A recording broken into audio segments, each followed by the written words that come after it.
Namaskar, brothers and sisters, ladies and gentlemen, students and scholars, teachers and trainers,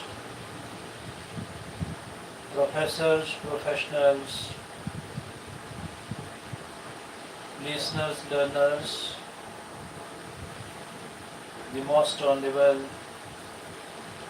President Prime Minister Modi ji, respected honorable doctors, directors, ministers, managers, advocates, advertisers, administrators, advisors. I, Dr. Kesh from USA, heartily, cordially welcome all of you. It is really nice time, nice place, nice action that we are going around the nation, around the world, what is happening around us in the form of unity and diversity. Change is the rule of nature. It is being addressed by our holy motherland by becoming nationalistic and patriotic person of our society. We can understand this respect from our rulers, those who are truly devoted for the nation.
Let us go through what is happening around the world. Top Naxal commander among 27 shot in Chhattisgarh's busters. Masterminded 2010 Dantewada attack in which 76 CRPF men were killed. From threat to punishment, message to Pak loud and clear. By carrying out strikes deep inside Pak, we showed our resolve to strike with impunity at a time and place of our choosing. The message has gone home to the Pakistan leadership about the intent of our leadership and the capability of our army. News from Chandigarh, India has sent a strong message of intent and capability by not just punishing Pak or Pakistan act of terror in Pahalgam Pahalgam with punitive missile strikes in the heart of Pakistan, Punjab, but also by successfully calling its nuclear bluff.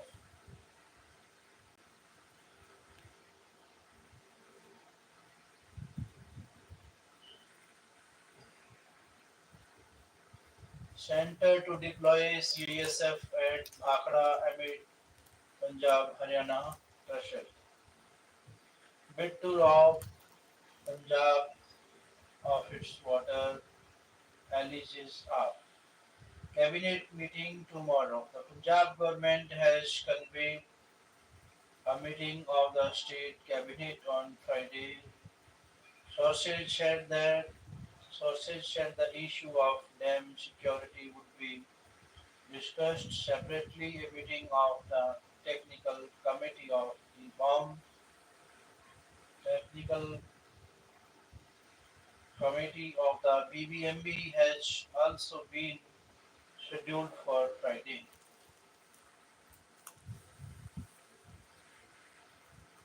Supreme Court grants interim bail to Ashoka Varsity professor, orders IGP-led SIT probe against him. The Supreme Court on Wednesday granted interim bail to Ashoka University Associate Professor Ali Khan, not a murderer terrorist. Supreme Court relief for Pooja Khelkar. I think that she was not a murderer, drug lord or terrorist. The Supreme Court granted anticipatory bail to former IAS professional Pooja Kedkar accused of cheating and wrongly availing, wrongly availing OBC and disability quota benefits in the civil services examination. Wakaf not fundamental right. Government to top courts. Contending that Wakaf by user isn't a fundamental right or an essential part of Islam and Wakaf boards discharge secular functions. The Saints on Wednesday defended the inclusion of non-Muslims in boards before the Supreme Court. Supreme Court not to plea for FIR against Justice Verma. The Supreme Court on Wednesday refused to hear a plea seeking an FIR against former Delhi High Court Judge Yashwant Verma in connection with the alleged discovery of cash for his official residence in the capital. Heartland lights up India with Booker. Kannada writer Banu Mustaq, translator Deepa, Basti script history. This moment feels like a thousand fireflies lighting a single sky. Brief, brilliant, and utterly collective, said Banu Mustaq in her acceptance speech for the International Booker Prize for Heartland. With it, she has placed Kannada, a language she describes as a legacy of comic wonder and earthly wisdom, firmly on the literary map, but it has offered the world a new literary star, a firebrand Muslim writer from a conservative Hussein.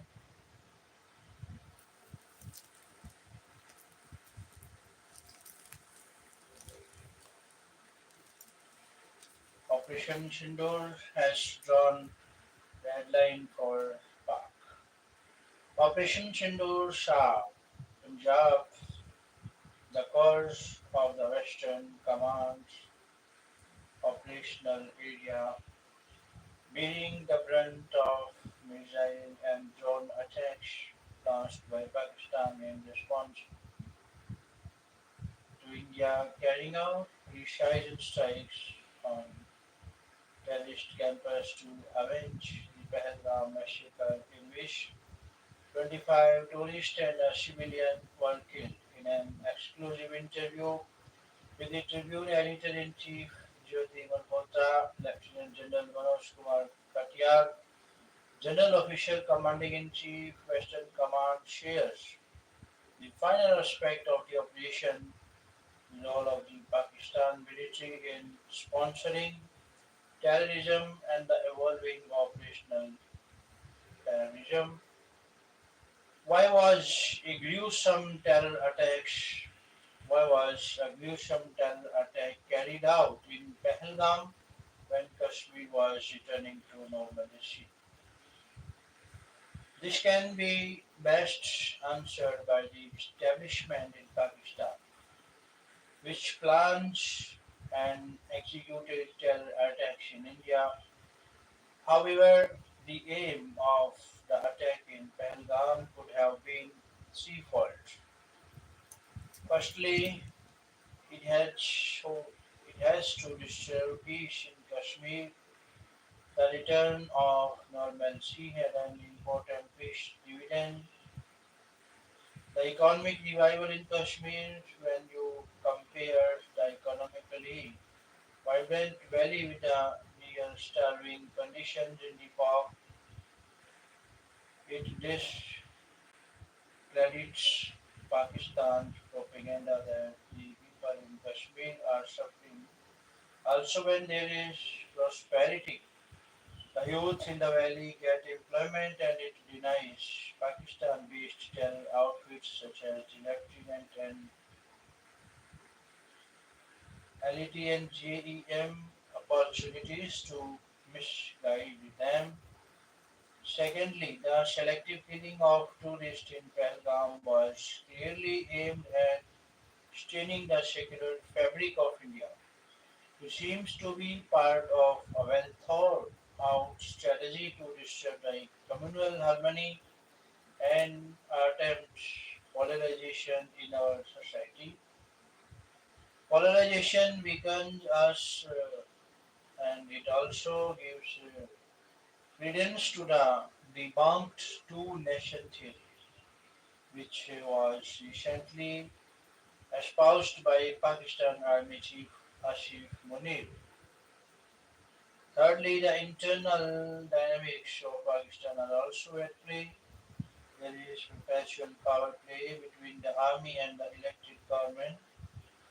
At present, the image of the army in Pakistan is perhaps as its lowest ebb.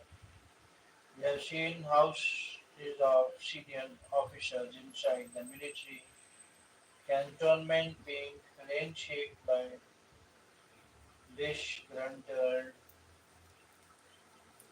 civilians. It seems possible that the terrorist action in India was an attempt by the Pakistan Army Chief to expand his appeal and widen his support base. What was the aim of Operation Sindoor? How was the task carried out?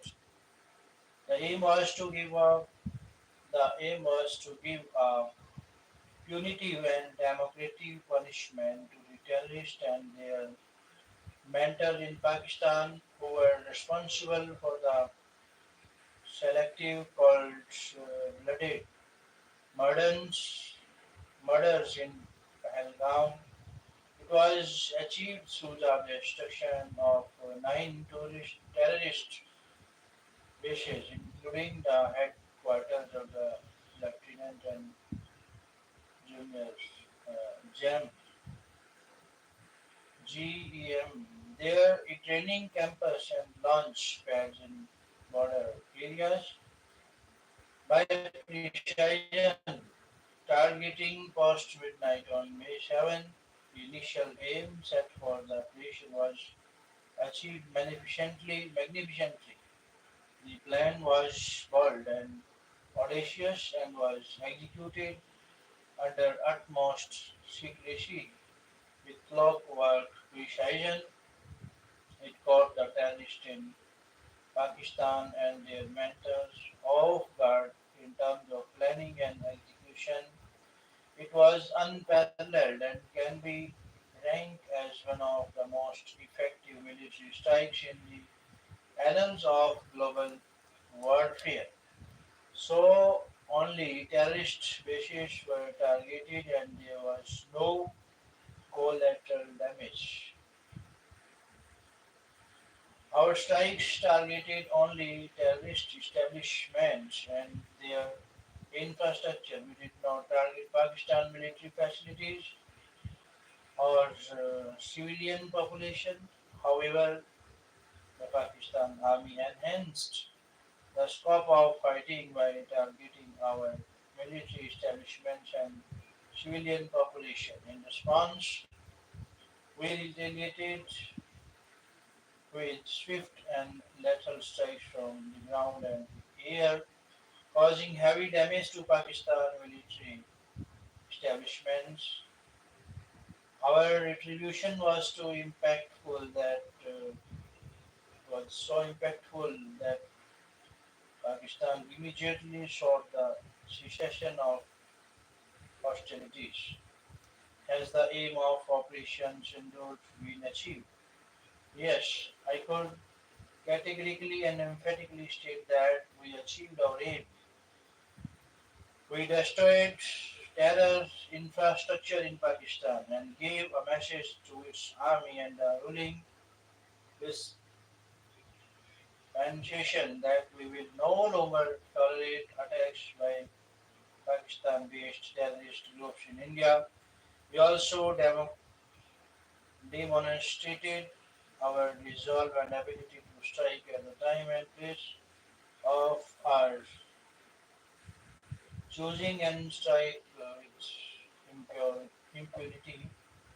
The Pakistan army and its ruling establishment, despite false bravado and misleading media outpourings, have understood the intent of the Indian leadership and the capability of the Indian military very well. They stand totally exposed for their blatant support to internationally banned terror outfits. I hope that the world at large, having gravely suffered from terrorism, will now be wary of the Pakistan establishment for its continued support to terror outfits. What weapons and equipment were used by the Indian armed forces in the operation? Without going into the details of the weapons and their equipment employed in the operation, I would like to state that the initial strikes from the ground, from the ground and the air were carried out using precision weapons to ensure the desired results without any collateral damage. Subsequently, once Pakistan enhanced the scope of the conflict, we used a variety of weapon systems to destroy their posts along the border areas. Strikes on their air bases, though, were carried out employing precision weapons only. Air defense weapons and counter UAS systems played a pivotal role in bringing down Pakistan drones, missiles, and fighter aircraft. It was evident from the Russia-Ukraine war and has also been demonstrated during Operation Sindoor that drones and counter-drone systems will remain crucial in any future military conflict.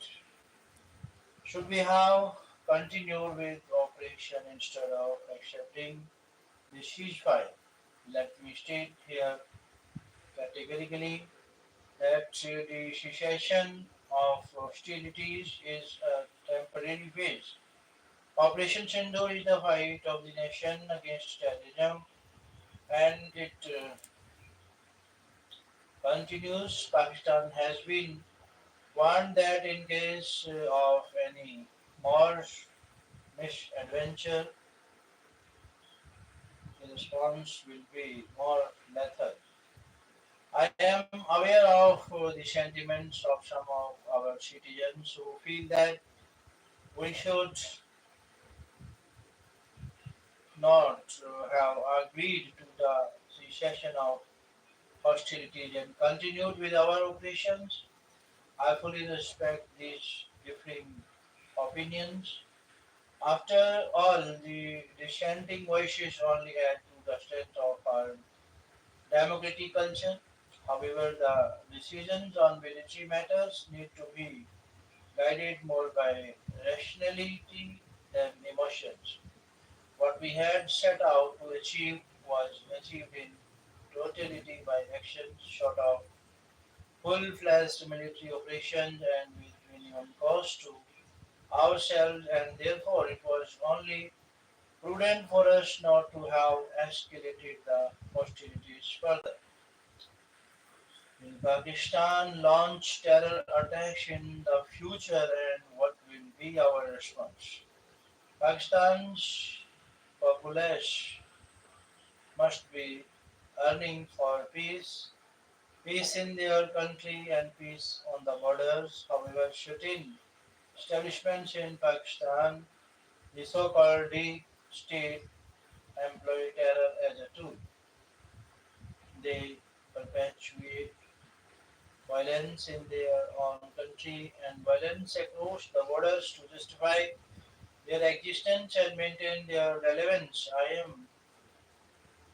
Sanguine, I am sanguine that good sense will now prevail and the Pakistan establishment will desist from terror attacks in India in future.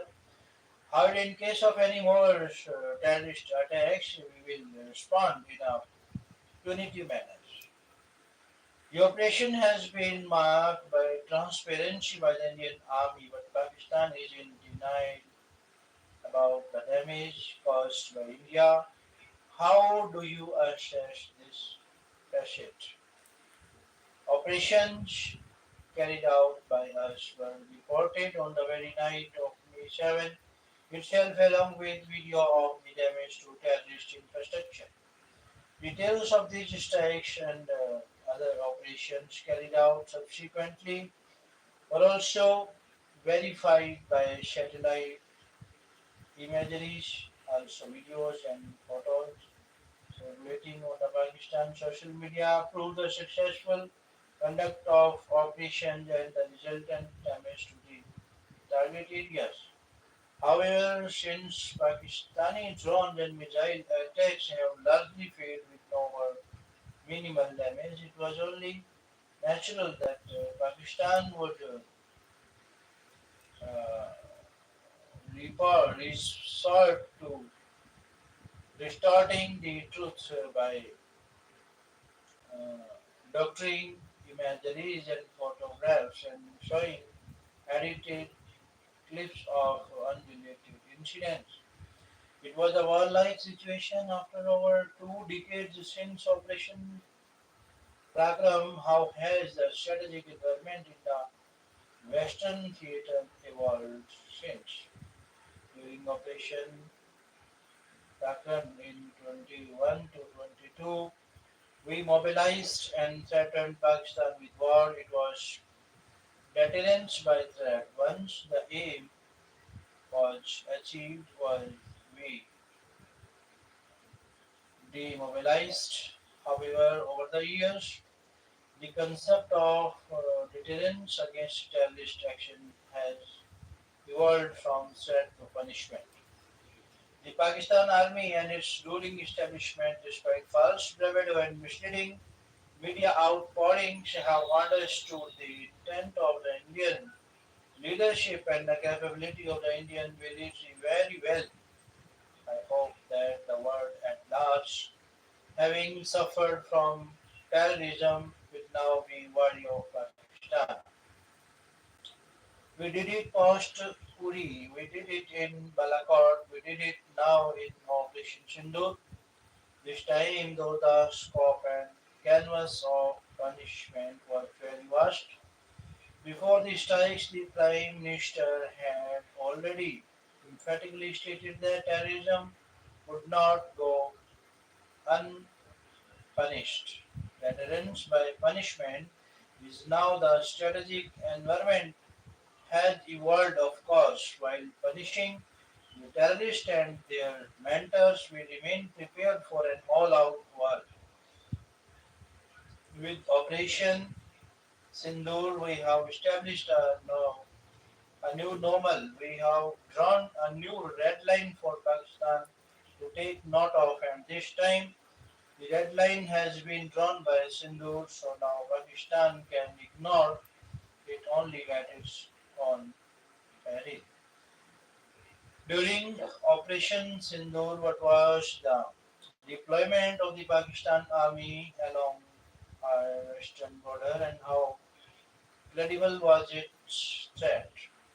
The Pakistan Army enhanced its deployment in the border areas as it anticipated that we would surely avenge Pahalgam. It had occupied most of the forward post and had also mobilized some of its reserve formations and mechanized forces. Hence, there was possibilities. Hence, there was a possibility that the Pakistan Army might undertake some misadventures along the border areas. Therefore, we had to be fully prepared for all eventualities. We had deployed our defensive safeguards, including air defense and surveillance elements, and our offensive formations were also geared up to undertake operations at a short notice. Was Pakistan's nuclear card at play, and whether Operation Sindoor neglected this? Pakistan has been professing the theory of nuclear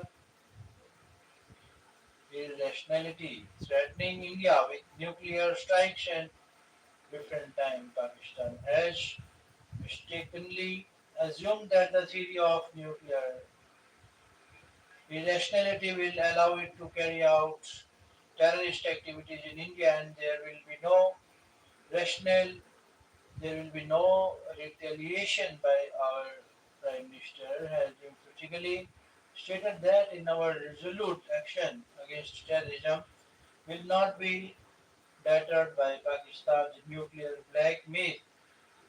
So now in our successful conduct of strikes we have effectively called the Pakistan nuclear bluff. Can you tell us about inter-service synergy during the operations? There was total synergy between the services. From the initial strikes on May 7 to our response to various Pakistan threats, actions were coordinated at the highest level and integrated at the ground level. In addition, we were able to integrate and synergize our actions with the BSF, which is crucial in defending the border areas. We also received full support from the civil administration of different states. What are your thoughts on the naming of Operation Sindoor? Sindoor, the very name of our operation, gave us the reason for the military actions. We are fighting to avenge the Sindoor of our mothers and sisters, and in the process, restoring the faith of the nation in its leadership and its armed forces. In the army, we always pride ourselves in fighting for Nam, Namak, and Nishan.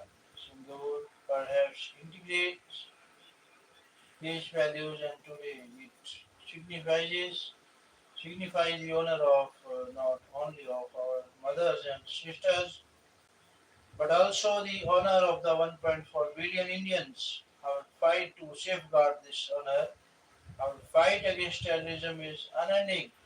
Operation Sindoor continues. Lion population in Gujarat was up from 674 to 891 in 5 years from New Delhi. Lawyers don't want to work during vacation, CJS's from New Delhi. Chief Justice of India B.R. Gavai on Wednesday said lawyers don't want to work during vacation, but the judiciary is blamed for the backlog of cases. PM unveiled 103 Amrit stations today. News from New Delhi. Prime Minister Narendra Modi will inaugurate 103 Amrit stations through video conferencing in Rajasthan's Bikaner on Thursday. These include Karnataka's five railway stations, Munirabad, Bagalkot, Gada, Gokak Road, and Dharwad. These Amrit stations, situated in 86 districts across 18 states, and UTs have been developed at a cost of over rupees 1100 crores. Not a murder, Supreme Court grants bail to ex-IAS professional Khilkar. Surya shines in Mumbai. News from the field of sports.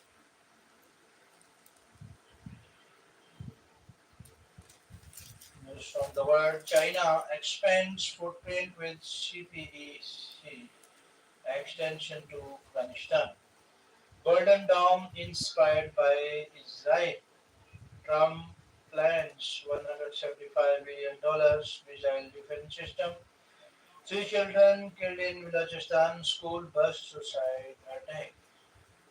Savvy Asian investors against market scams on social media.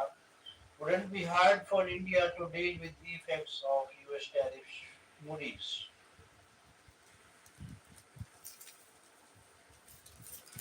Now news from Nation.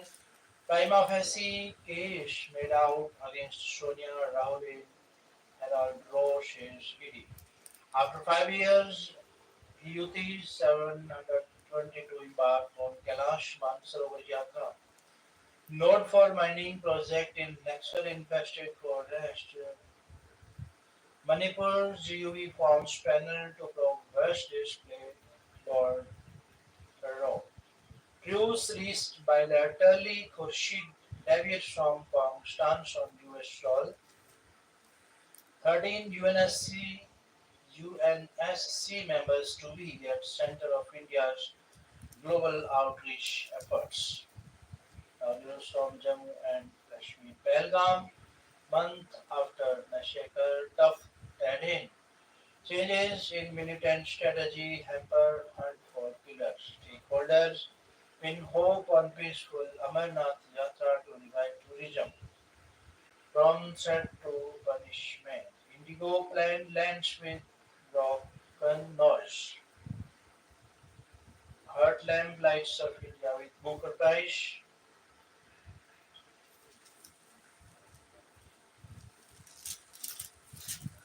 News from Himachal Pradesh.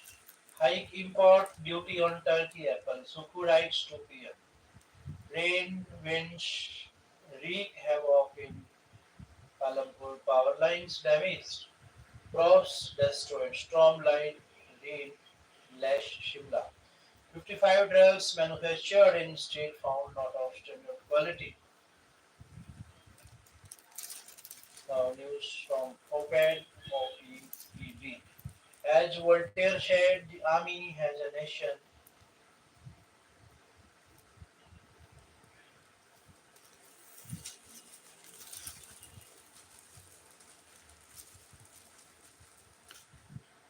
The promotion of General Hashim Munir is very clearly an indication of the consolidation of military's position in Pakistan.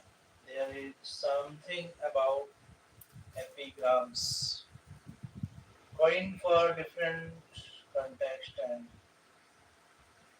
geographies and the explanatory and analytical capacity they show with regard to Pakistan. The elevation of General Asim Moni to Field Marshal status readily evokes French political philosopher Voltaire, who, in describing Central Europe in the 18th century, had noted some states have an army, the Prussian army has a state. For those who study Pakistan, this seems unusually opposite to describe a Prussian entity from the mid 20th century South Asia. Similarly, British historian A.J.P. Taylor, characterizing Germany during the 1848 revolutions in Europe, had noted of that conjuncture German history reached its turning point and failed to turn. Again, there seems a tailor-made analysis of our Western neighbor and the numerous times that it has continued on a particular path, notwithstanding all expectations that it was on the threshold of change, thus quite regardless of the breakup in 1971 on numerous after trauma such as the assassination of Benjir Bhutto in 2007. Pakistan neutralized with the military and with terrorism has continued under undeterred. Natwar Singh, former High Commissioner to Pakistan, former Foreign Minister and a gifted literature and writer, also realized the value of epigrams to capture that devastating and epigrammatic quality of India-Pakistan relations. The future lies in the past. He once cryptically noted about the inner dynamic of India-Pakistan relations as the recently ended 17-day crisis in April, May 2027 5 caused by a most egregious terrorist attack on innocent tourists altered that dynamics. Some novel element do stand out in the otherwise sterile and repetitive world of India-Pak relations. The announcement regarding keeping the Indus water treaty in abeyance when the key Pakistani anxiety its message is equally clear, providing sanctuary and support to terrorist groups means that no aspect of the India-Pakistan interface will be left untouched. For most, perhaps all Pakistanis, this announcement is the ultimate act of bad faith and the conviction that its lower riparian rights are being trampled upon to many Indians. This was a long overdue measure and its delayed invocations only underlines the latitude Pakistan has enjoyed to provoke and harm India. We may seven strikes on Murdike, Bahawalpur, and other locations also represent a change in the past, as in the case of 2016 surgical strikes or the 2019 Balakot airstrike. The targets were either adjoining the border or the sea or relatively remote places. The May 7 locations were hardly that. The underlying message is also self-evident that India's counter-terrorism response would henceforth cover the whole of Pakistan and no part of its territory can be considered safe sanctuary for terrorist groups. How strongly have these messages registered? It is tempting to think that the alert, the alacrity with which Pakistan accepted the cessation of hostilities suggests that it has understood a new reality has emerged, but such a conclusion may also be premature. To many Pakistanis, India have behaved in much the same way as it always has when nothing therefore has changed. Insofar as the mood in Pakistan can be read, it appears bellicose about having stood up to India's aggression both militarily and diplomatically. To a narrower but still significant section, the fact that the United States has spoken at the highest levels about mediating in the Kashmir dispute and that the IMF trench release went through without a hitch, despite India's opposition, suggests that Pakistan has come out on top from the April-May crisis. The may well be delusion, delusional, but a certain amount of this kind of thinking has always had deep roots in Pakistan. In any event, there is so far little sign of its being chastened or introspective about where its policies are leading the country. If there are country sentiments for the moment, at least these they remain deeply buried and are not visible to the outside world. That the two countries can read a particular set of events completely differently is also not now. Indian and Pakistan narratives about 1965, 1971, Kargil, and in fact of each of the crisis situations that have occurred in the past remain radically opposed. So, what has changed given the long history of acrimony, conflict, and markedly different readings of the some same event that has been so representative of the India-Pakistan interface? Perhaps the most significant change is the mood in India, with a willingness to go further than before inflicting punishment on Pakistan for its repeated transgressions. This new mood may be the result of different factors and forces. One of these certainly is the confidence which has emerged from the consistently growing asymmetry between the two countries over the past quarter century. This asymmetry is political, economic, and strategic. Its overall quality and presence is self-evident, and that will also express itself increasingly to an even greater extent in short-term calculations is inevitable. Pakistan's long crisis, which now manifests itself as periodic polycrisis, is the obviously casual factor, but it is also useful to cause a qualifier. That strategic asymmetry does not translate immediately into tactical military advantage. Alongside this, it is also of use to recall another basic feature in India-Pakistan interface. India has always loomed larger than life in the Pakistani mind and psyche. To that extent, the impact of its numerous fault lines, internal crisis, and the poor state of its economy all retreat into the background in the face of an Indian threat, real or imagined.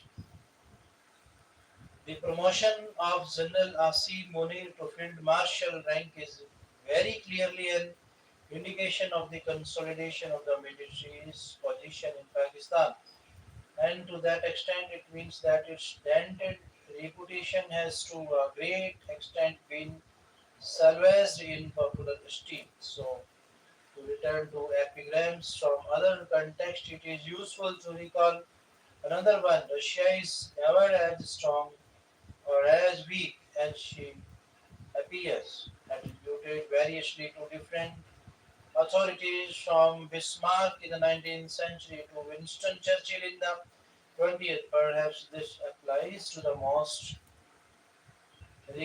recalcitrant of our neighbors also. Toppers and losers, what our education system has got wrong. The losers are possibly the ones the prevalent practice of education has never bothered to understand. We love to hear tales of success. Not surprisingly, then after the CBSE and other board exams results, the toppers are in the news once again. Indeed, a topper's perfect score of 500 by 500 hy- hypnotizes us as we mythologize these toppers, transform them into instant celebrities, and find ourselves elated in imagining their future life trajectories, say from their admission to top ranking medical or engineering college or universities to appropriate placements with lucrative package. We fail to notice the agony of the losers. Possibly, many of us like to believe that the losers are losers because they have not worked hard or they are not intelligent enough to master the lessons of science, mathematics, history, or English grammar. However, as a teacher, I have no hesitation in saying that the system of education we have normalized has failed everybody. It does not matter whether one is a top one, whether one is a topper or a loser. In fact, when a CBSE topper says that she studies for 20 hours every day, it ought to frighten us. Think of it. Should this be the daily routine of an 18 hours old young student? Nothing beyond roaming around coaching centers, talking last minute suggestions from private tutors, writing endless mock tests, and to consider everything else. Be it football, music, cinema, painting, and poetry as a waste of time. Or think of the fate of yet another topper of the West Bengal Board of Secondary Education. Our son has 12 private tutors. His parents declared with absolute pride as media person asked them for the secret behind his success. It is that in the process of achieving success and becoming a topper, our adolescents are losing their wonder years and damaging the spirit of wonder, play, creativity, and sensitivity to life. It is therefore not surprising that seldom do we find these toppers having an alternative imagination or a vision of life that is qualitatively different from the standardized nation of success. Interview these toppers at random and ask them what they wish to do in life. It is quite likely that most of them will give you the kind of answer you can easily predict. I want to become a doctor, an engineer, or an IS officer. In fact, I have been waiting eagerly for the day when a topper would surprise me by saying with pride and joy, Satyajit Ray and Shyam Bengal are my role models and I want to become a film director. Likewise, I imagine that one of these days a topper might charm me by saying that she has read a great deal about the history of science and she wants to become a scientist like Professor C.V. Raman. It has not yet happened. In fact, it frightens me when I see these youngsters physically exhausted and mentally tired, behaving like parrots and repeating the same mantra of success. Yes, in this system of education, you need to pay a heavy price for your success. You need to sacrifice the redemptive power of your creative thinking and imagination. It is not difficult to understand that here is a system of education that is biased towards those who have sufficient wealth to buy it as a commodity.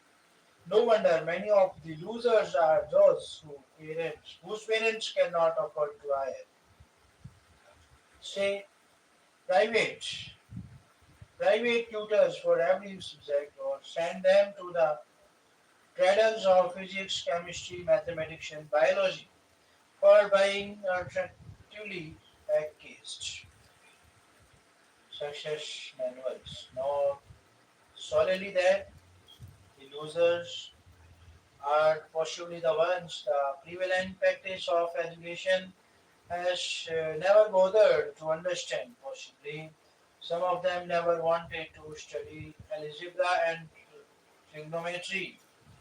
Possibly, they dislike the teacher's monologue in the classroom, and possibly they wanted to do practical things with their hands and legs. Or who knows, some of these losers, instead of dissecting a poem in the boring English class, might have wanted to watch the sunset from the school terrace and experience that extraordinarily sublime poetic moment. Possibly, some of these losers would have realized their hidden potential had they found educationalists inspired by the links of John Dewey, modern Karamchand Gandhi, Rabindranath Tagore, and Jiddu Krishnamurti. But then our regimented school culture, our official curriculum, and our utilitarian coaching centers know nothing beyond the assembly line production of one dimension confrontalist, almost like robotic machines. No wonder those who can't adjust to this system are destined to carry the stigma of failure. There is no depth of corporate sponsored educationist in our times, and it is quite likely that they will remind these toppers that they should now get the kind of education that equips them with the skills the techno corporate empire needs. In other words, they will be persuaded to believe that the primary objective of their higher education ought to be some sort of training for future jobs.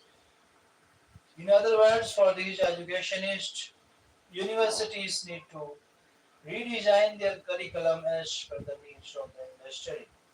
As this market driven technocratic thinking begins to colonize their worldviews, they might quickly master the techniques of artificial intelligence, data sciences, and robotics and earn a lot as they are tempted to become compliant workers. But then who will tell them that education is not merely a training for jobs? The meaning of being truly educated, as Noam Chomsky spoke in one of his excellent lectures, is to acquire the power of critical thinking so that one can question the very rationale of a violent or exploitative social order and strive for an egalitarian or human or just world. It is really sad that even the toppers who emerge from the prevalent system of education are essentially losers as they remain deprived of the redemptive power of this sort of the librarian education.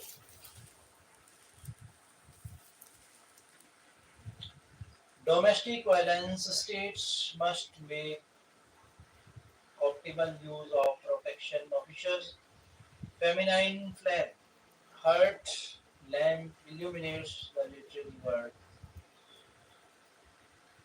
Banu Mustaq's heart lamp has illuminated more than just pages. It had its it has lit a beacon of for it has lit a beacon for regional literature on the globe stage by winning the 2025 International Booker Prize. Shifting the ground,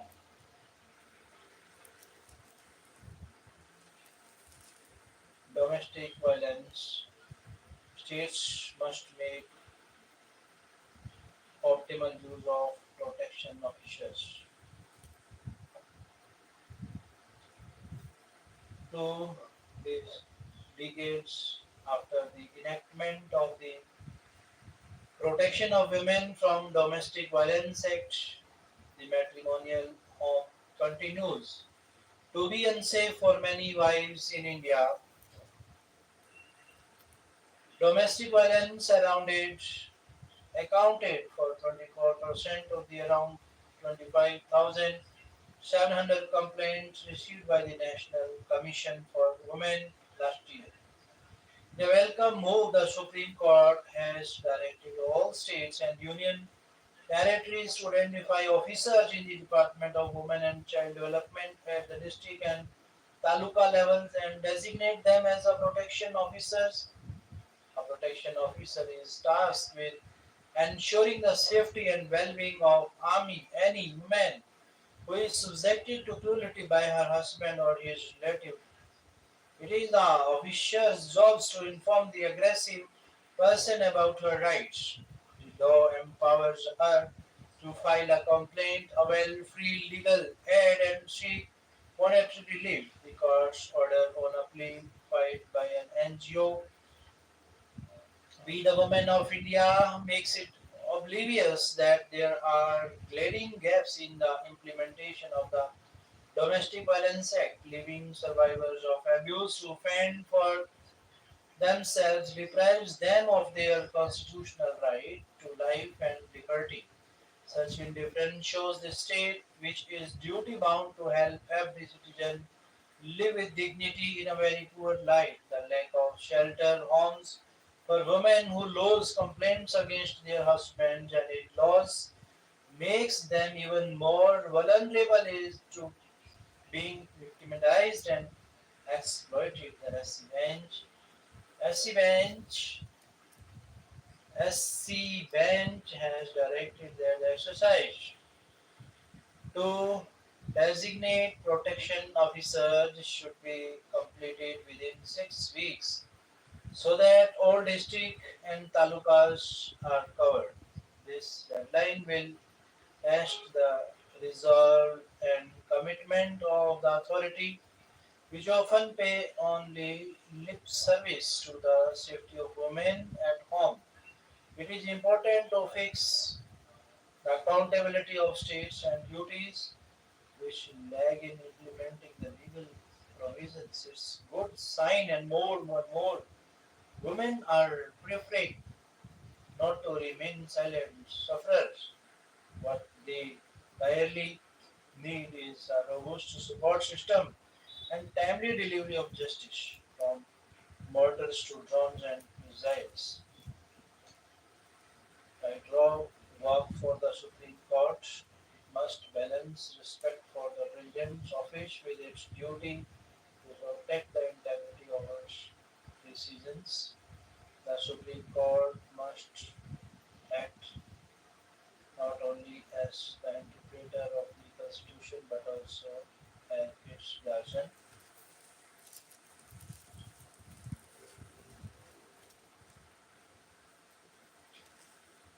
Our Constitution means different things to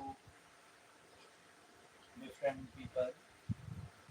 For the political class, it can be a tool to navigate adverse judgments. For the judiciary, it is the Lord Stars, Article 143, which allows the President to seek the Supreme Court's opinion on legal questions, has been involved to refer 14 questions about the powers of governors and the President in dealing with bills. This would not have been controversial but for the fact that these questions appear to re-examine settled ground in the Supreme Court's judgment in the Minado governor's case. This raises a critical question. Is this presidential reference a legitimate constitutional act or a backdoor review by in the Tamil Nadu case, the Supreme Court clarified that governors must act on the aid and advice of the Council of Ministers and cannot indefinitely delay action on bills. It also laid down that constitutional authorities, including the President, cannot function without accountability or within limitless timelines. Dissatisfied with this outcome, the Union government has now supported a presidential reference posing questions nearly identical to those already answered. This has created the perception that the executive is seeking to reopen a settled verdict without going through the formal review process. Article 143 allows the President to seek the Supreme Court's advisory opinion on legal or factual matters of public importance. However, however, the court is now bound to answer such reference. It has the discretion to decline, as seen in Special Reference number 1 of 1964 and the Ayodhya dispute in Special Reference number 1 of 1993. In the Kaveri water disputes case, Special Reference number 1 of the 1998, the apex code stated that Article 143 cannot be used to appeal a judgment or seek a second opinion on a matter the court has already ruled on. The court emphasized under the Constitution such appellate jurisdiction does not vest in this court, nor can it be vested in it by the President under Article 143. To accept Sri Nariman's contention would mean that the advisory jurisdiction under Article 143 is also an appellate jurisdiction of this court over its own decision between the same parties, and the executive has a power to ask this court to revise its decision if such power is ready. Article 143 would be a serious inroad into the independence of judiciary. While Nariman was the counsel for Karnataka in the Kaveri case, thus if the court has already pronounced an authoritative view on doubt exists, warranting presidential advice, the court cannot be turned into an appellate form against itself. The 14 questions posed by the President echo many already settled in Tamil Nadu judgment. These include whether a governor can return a bill a multiple, multiple times, or whether the President is bound by a timeline for assent. These were not left ambiguous, They were decided with clarity. This suggests that the reference is not to receiving clarification but rather reconsideration. And if so, it is not just a legal issue, it strikes at the foundation of judicial finality. The 2Z spectrum reference in 2012 is a notable exception whether the Supreme Court used Article 143 to clarify aspects of an earlier judgment after the court cancelled 122 telecom licenses. The government sought guidance on whether an auction was the only permissible method for allocating natural resources. The court clarified that while auctions were a fair method, they weren't the only constitutional way. Importantly, the clarification did not disturb the court decision.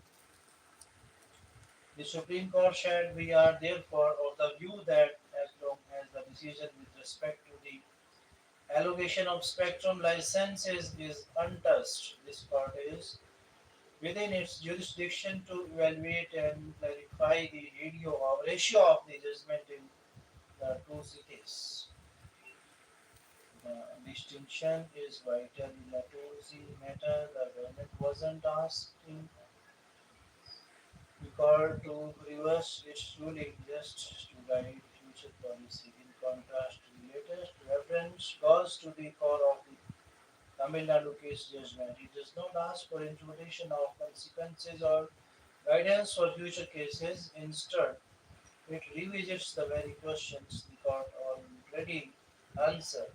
To allow this would mean that the executive can bypass Article 137, which governs review and legitimate and litigate cases by Article 143, that is both constitutionally impermissible and institutionally dangerous.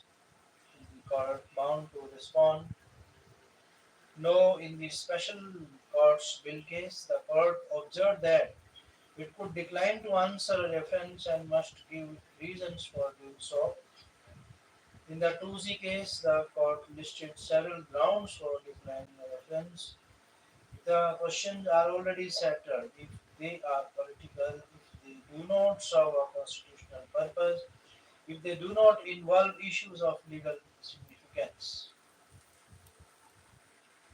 The Tamil Nadu judgment clearly falls in the category of a settled constitutional question. Reopening it risks reducing the finality of judicial decision to a matter of executive preference. The political backdrop cannot be ignored. Governor in several opposition ruled states were used daily rallying tactics to stale legislation. The TN Tamil Nadu judgment curtailed this practice. It is hard to review the reference as a response to the curtailment. This is more than a constitutional inquiry. It is a political pushback. If the Supreme Court entertains this reference, it risks being seen as yielding to political pressure, especially when the constitutional path of review is almost visible. The court has a difficult task. It must balance respect for the President's office with its duty to protect the integrity of its decisions. If the reference is indeed an attempt to re-argue the TN case, the court should decline to answer it. It should clearly state that Article 143 cannot be used to circumvent the finality of judicial verdicts. However, there are aspects of the ruling that need clarification for future governance. The court may use to answer, but only narrowly. It must ensure that it does not dilute the authority of its earlier decisions. Article 143 was meant as a tool for legal clarity, not a political escape route. The Supreme Court ruling in the Tamil Nadu governor's case was clear, binding and grounded in constitutional principles. If the executive branch agrees the Constitution provides a remedy, a review petition. What it does not permit is second bite at the cherry disguised as a presidential reference. This reference, if entertained without scrutiny, is undermining the court's authority and increasing a dangerous trend. The judiciary must not let itself be used as a form for constitutional do-overs. In the final analysis, the court must act not only as the interpreter of the Constitution but also as its guardian. Declining to answer may be the clearest way to protect both. This is the news in English in detail. You are listening now. News from Punjab. Haryana, from Punjab will seek BBMB recognition reorganization in NITI Ayog meets says man. State to fill 2,550 vacant posts in board party workers and Dharna. High Court grants bail to drug racket kingpin Bhola. Two members of Ashdala gang had weapons seized. Akal Takht accepts preacher's apology.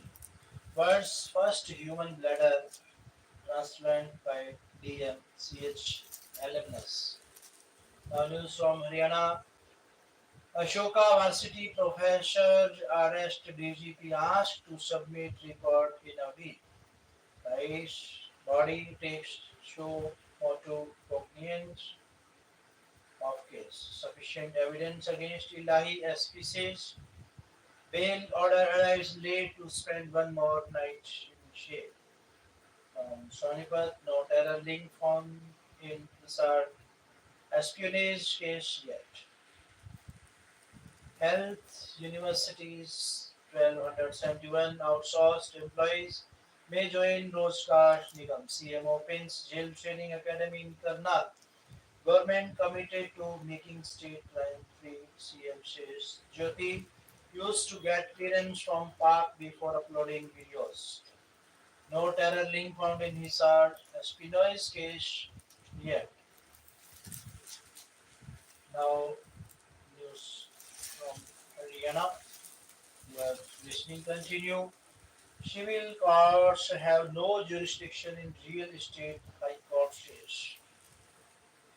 From Chandigarh, the Punjab and Haryana High Court has held that civil courts do not have jurisdiction to entertain recovery suits filed by the promoters or realtors against flat LOTs for unpaid dues following specialized redressal mechanism provided under the Real Estate Regulation and Development Act 2015.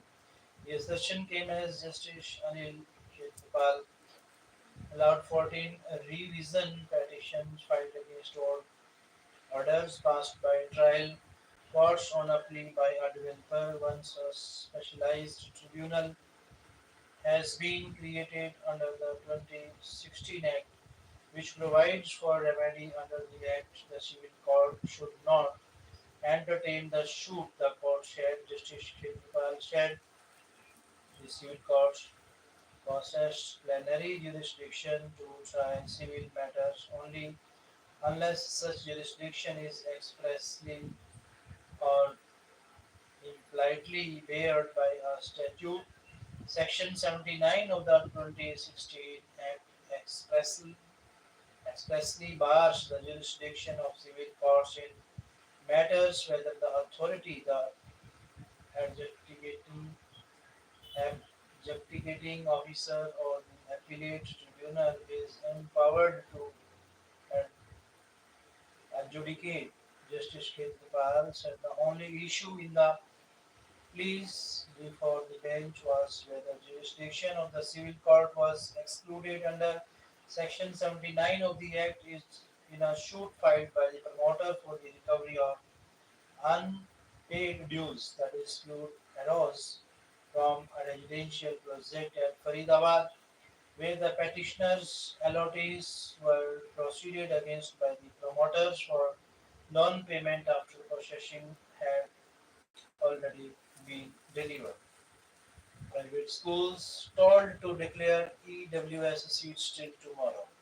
Admission of disadvantages Admission of disadvantaged students gets delayed. INLD threatens to stop Punjab vehicles on water issue. Masked man loot 120 bags of urea from sealed godown. News from Yamuna.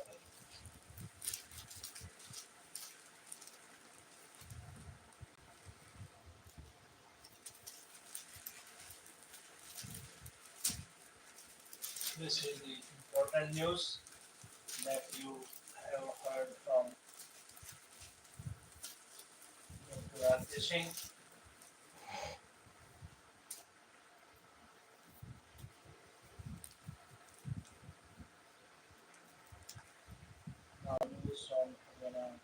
Rohtak MC identifies 16 water logging prone areas. Officials deputed to ensure instant water removal during monsoon.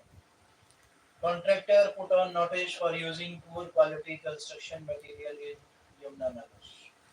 Mayor inspects drain work, orders stoppage of payments. Probe negligence, fix responsibility of officials, panel to power department. Mid to shop owners told to shift outside MC jurisdiction in Tumshedra.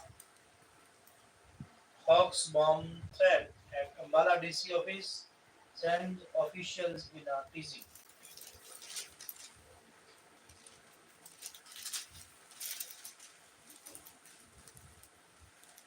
All 38 agri societies in Sirsa being linked online. College launches startup and incubation center from Ambala. MDU professor emphasizes need to conserve biodiversity from Rohtak. Kucha roads dismantled at unauthorized colony in Yamuna.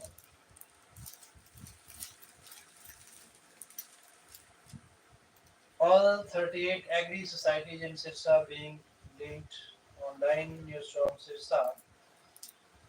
In a major step towards digitalization in the agricultural sector, data of primary agricultural cooperative societies in Sirsa district has been uploaded on the National Cooperative Database. Efforts are now underway to connect all 38 banks in the district to the online system. Double murder minister meets kill of teen boys announces 2 lakh each rupees each from Ethel. Millers rewarded for timely delivery of custom mine rice. DC holds meeting of Sainik Jan Samvad Smith from Yamunanagar. Hisar MC employees union list demands before commissioner from Hisar. Those threatening national security to face action, minister says from North. Sirsa villagers clean water tank slam officials for neglect from Sirsa.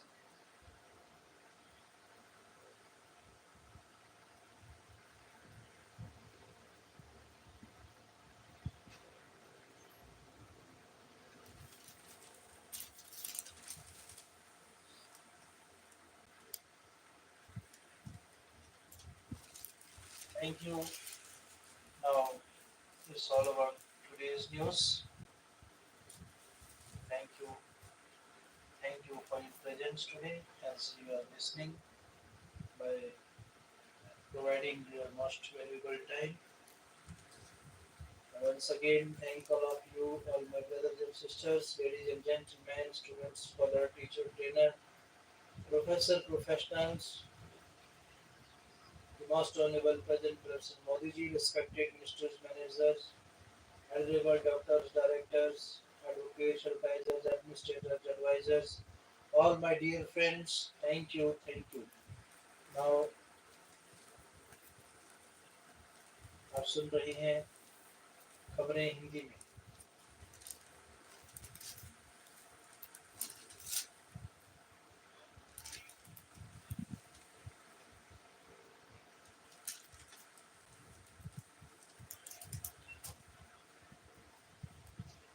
Nayab Saini ने operation सिंदूर की सफलता पर सेना का आभार जताया.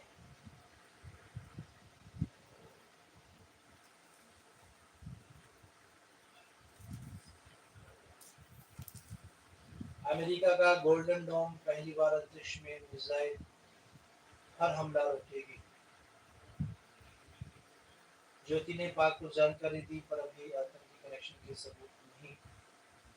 मुस्लिम महिलाओं के घरेलू संघर्ष बताने वाली भारतीय बालू को भूकर.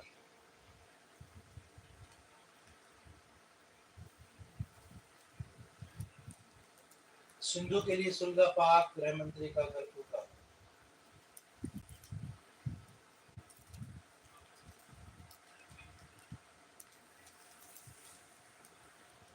निजी क्षेत्र में छोटे परमाणु संयंत्र लगाना बेहतर होगा। नेताओं के ऐसे बोल पार्टियां सहती क्यों हैं? पाकिस्तान के टुकड़े टुकड़े होने के आसार बन रहे हैं। विश्लेषण से तो करतून और ब्लूज लगा हुआ। पाकिस्तान के साथ लड़ाई हमें अकेले ही लड़नी होगी। दूरदृष्टि पश्चिमी देशों से कोई उम्मीद बेमानी है। जीवन के अज्ञात तथ्यों के राज कौन जान समझ सका है?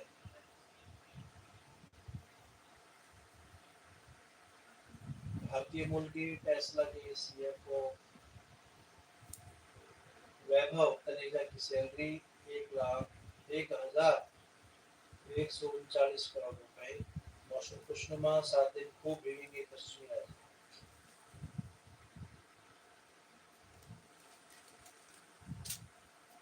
देश में पहली कार खरीदने वाले 40% हुए, पर 71% एसयूवी ले रहे हैं।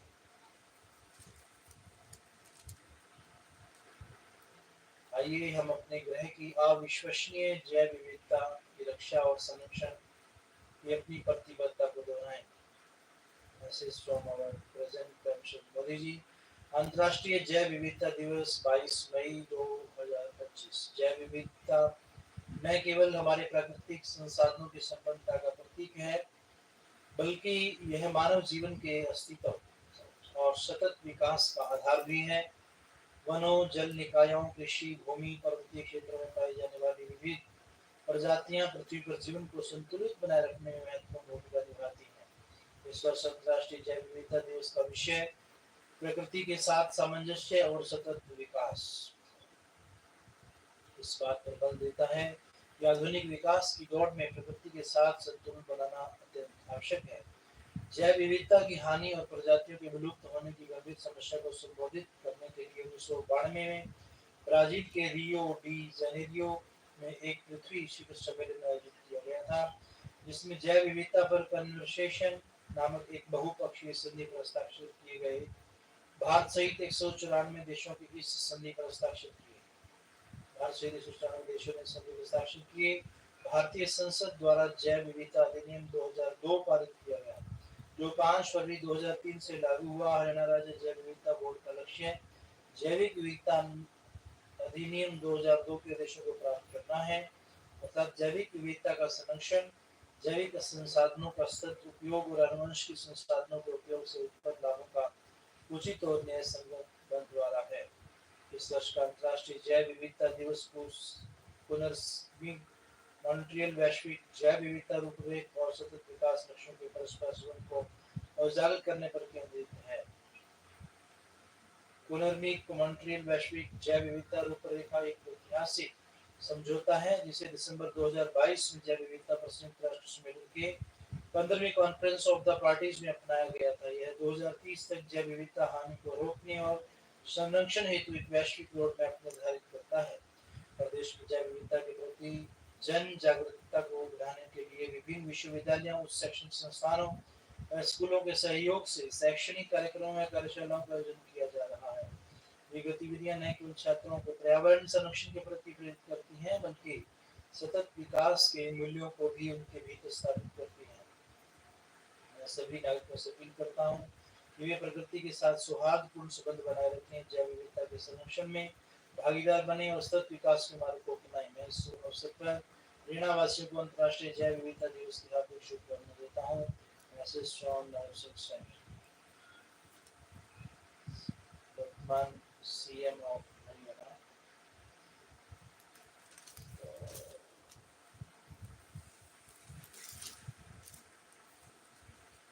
विकसित भारत के अमृत स्टेशन। देश भर में पुनर्विकसित 103 अमृत स्टेशनों का उद्घाटन, जिसमें शामिल है हरियाणा का नंबर 1 अमृत स्टेशन। सिटी सेंटर के रूप में विकास, रूफ प्लाजा, शॉपिंग जॉन, विश्राम कक्ष, विशाल परिसंचारी क्षेत्र आदि जैसी सुविधाएं। विरासत भी, विकास भी, स्थानीय वास्तुकला से प्रेरित स्टेशन भवन, अलग अलग प्रवेश और निकास द्वार, बेहतर पार्किंग, लिफ्ट, एस्केलेटर, लॉन्च, प्रतीक्षालय, ट्रेवलेटर, दिव्यांग अनुकूल सुविधाएं। मल्टी मॉडल कनेक्टिविटी के एकीकरण से ये स्टेशन बनेंगे क्षेत्र के सामाजिक आर्थिक गतिविधियों के केंद्र। स्टेशनों के डिजाइन में ऊर्जा दक्षता और हरित उपायों को प्राथमिकता, जिससे न्यूनतम पर्यावरणीय प्रभाव। भारतीय रेल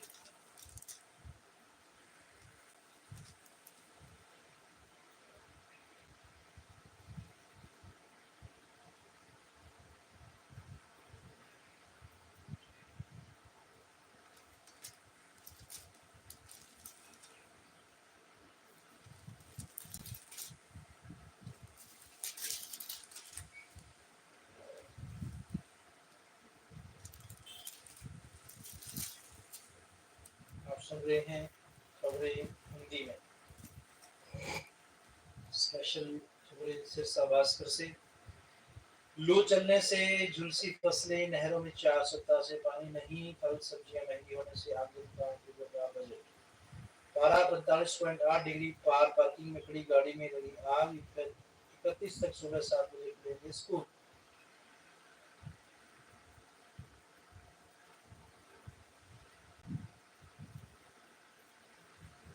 धूल भरी आंधी से पेड़ गिरे, बिजली गुल, 4 जगह पर आग भी लगी।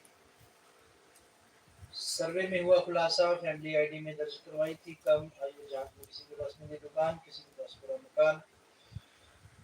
सिरसा से परिवार पहचान पत्र में आय कम दिखाकर सरकारी योजनाओं का लाभ लेने वालों पर जिला प्रशासन ने कहा कड़ा संज्ञान लिया है। प्रशासन द्वारा सर्वे करवाया गया, जांच की गई तो 120 परिवारों ने फैमिली आईडी में आय कम दर्शाई गई। इनमें से 50 ऐसे परिवार पाए गए जिनके पास बड़े घर हैं। 10 परिवार ऐसे हैं जो दुकान या कोई व्यवसायिक गतिविधि से आय ले रही हैं। 6 परिवारों के पास कार मिली है, 1 परिवार के पास जमीन थी, 4 परिवारों के पास ट्रैक्टर मिले हैं, 10 परिवार दुकान या व्यवसायिक गतिविधियां चला रहे हैं। 50 ऐसे परिवार हैं जिनके बड़े घर बने हैं। 49 परिवार ऐसे हैं जिनके घर की स्थिति बहुत अच्छी है। ऐसे में सभी परिवार सरकारी योजनाओं का लाभ ले रहे हैं। प्रशासन ने इन परिवारों पर कोई कार्रवाई नहीं की है। फिलहाल उनकी आय 3 लाख की श्रेणी में कर दी गई है। अतिरिक्त उपायुक्त लक्षित शरीफ ने बताया कि जिला में परिवार पहचान पत्र में आयु संबंधी जांच के लिए किए गए सर्वे के आधार पर जिला भर में 120 परिवारों की इनकम बढ़ गई है। 7 परिवारों ने 25,000 दिखा रखी आमदनी। सर्वे के आधार पर जांची आय इनको से ले रही सस्ता राशन।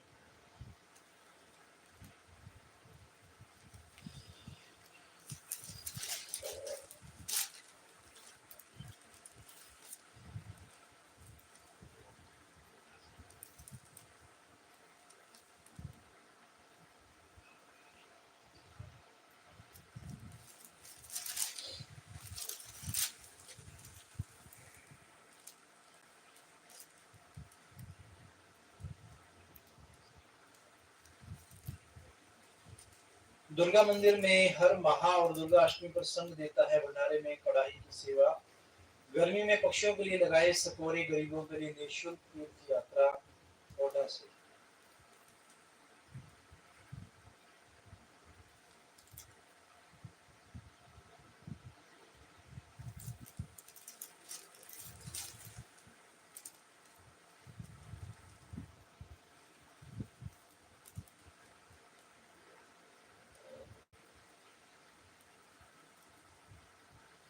एकता और सद्भाव ही हमारे देश की सबसे बड़ी ताकत। साहूवाला आतंकवाद विरोधी दिवस पर करवाया कार्यक्रम। सिरसा में लायंस क्लब सिरसा अमर द्वारा कोर्ट कॉलोनी में आतंकवाद विरोधी दिवस पर कार्यक्रम का आयोजन किया गया। कार्यक्रम में लायंस क्लब सिरसा अमर के संस्थापक अध्यक्ष स्वामी रमेश साहूवाला ने स्वर्गीय राजीव गांधी को श्रद्धा सुमन अर्पित करते हुए 2 मिनट का मौन रखकर श्रद्धांजलि दी। कोविड उपयुक्त व्यवहार का तत्काल पालन करें।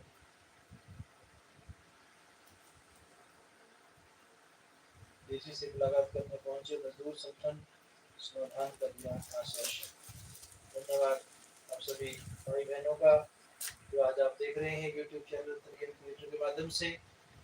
देश और दुनिया में भारत जो अपने आप में विविधताओं से, अनेकताओं से, विचित्रताओं से और विभिन्नताओं से भरा हुआ देश कहा जाता है और जिसकी अद्भुत पहचान विभिन्नता में एकता देश और दुनिया में सर्वोपरि मानी जाती है, जो हमें देश प्रेम, राष्ट्र प्रेम, गुरु भक्ति की शिक्षा देती है। तो ऐसा ये भारत की भूमि जो अपने आप में अद्भुत है, जहाँ पर आए ऋषि मुनि योगी त्यागी तपस्वी, ऐसे महापुरुष जिन्होंने सर्वस्व अपना देशभक्ति के लिए, दूसरों के लिए, त्याग के लिए, बलिदान के लिए, सहन शक्ति के रूप के अंदर हमने सबको प्रदान किया। तो ऐसी विरासत, ऐसी भारत की अद्भुत सांस्कृतिक मूल्यों से भरी हुई, मानवीय मूल्यों से भरी हुई धरती, जिसके दर्शन देश और दुनिया करती है, और आज उसी महिमाशाली धरती की उपलब्धियों को आप सुन रहे हैं, ये बहुत बड़े सौभाग्य की बात है। और जैसा कि अभी मौसम के मिजाज में परिवर्तन आ रहे हैं, गर्मी का मौसम है, जिसमें कि हमें हमारे तापमान को संतुलित रखने के लिए, अपने स्वभाव को नियंत्रित करने के लिए योग, ध्यान, प्राणायाम के माध्यम से अपने आप को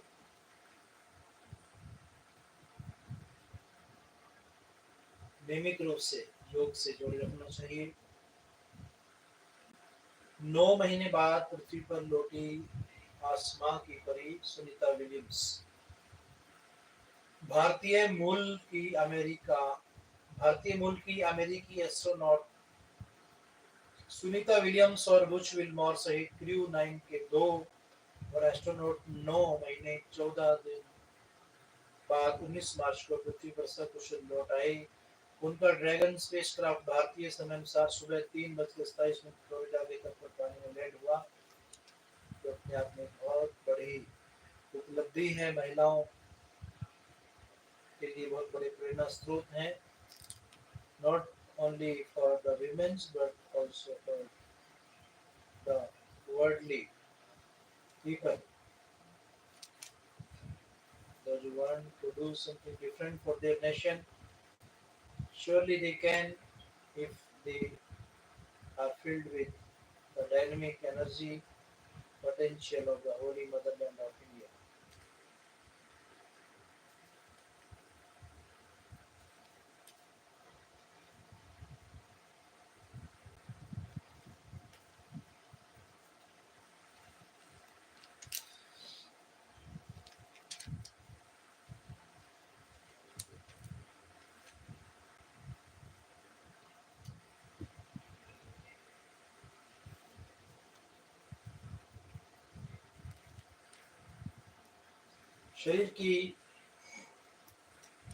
शरीर की लंबाई बढ़ाने के लिए करें ताड़ासन।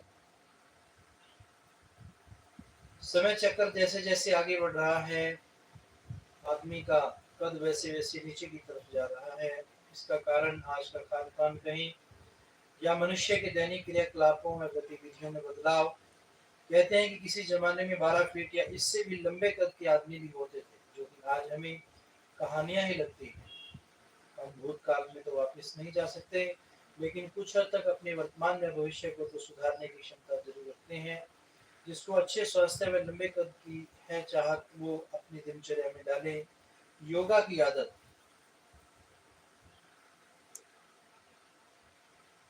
योगा में ताड़ासन के साथ साथ त्रिकोणासन, धनुरासन, शंख मुद्रा को भी कद बढ़ाने में सहायक माना जाता है।